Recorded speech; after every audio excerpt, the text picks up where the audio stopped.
एक छोटे से गांव में, जहां धूप की किरणें मिट्टी की झोंपड़ियों को सोने जैसा चमकाती थीं, राहुल नाम का एक गरीब लड़का अपनी बीमार मां के साथ रहता था।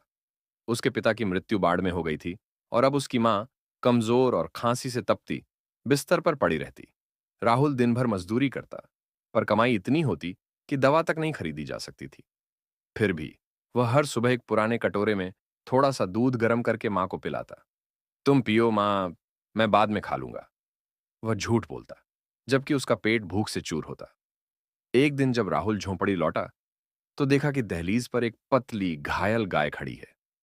उसकी आंखों में दर्द था और पैर में गहरा घाव।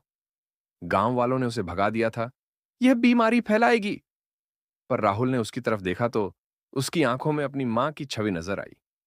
उसने कटोरे में बचा हुआ आखिरी दूध गाय के सामने रख दिया। तुम्हारा भी कोई नहीं है ना? वह फुसफुसाया। दिन बीतते गए। राहुल अपना आधा भोजन गाय को देने लगा।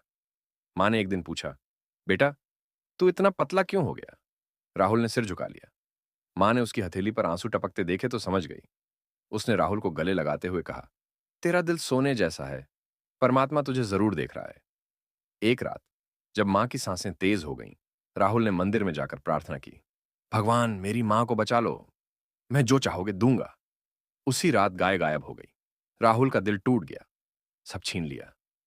वह फफक पड़ा। पर सुबह जब उसने आंखें खोलीं, तो देखा गाय वापस आई है और उसके पीछे गांव का वैद्य और कुछ लोग खड़े हैं। गाय ने वैद्य के घर का दरवाजा खटखटाया था, जैसे मदद मांग रही हो। वैद्य ने मां का इलाज किया और गांव वालों ने, जो पहले उदासीन थे, राहुल के लिए अनाज और दवाइयां जमा की। एक बुजुर्ग ने कहा, इस बच्चे ने हमें सिखाया कि दया कभी जाति या प्रजाति नहीं देखती। सीख, निस्वार्थ प्रेम और दया कभी व्यर्थ नहीं जाते। संकट के पलों में भी अगर हम दूसरों के दर्द को अपना समझें, तो ईश्वर हमारे लिए रास्ते खोल देता है।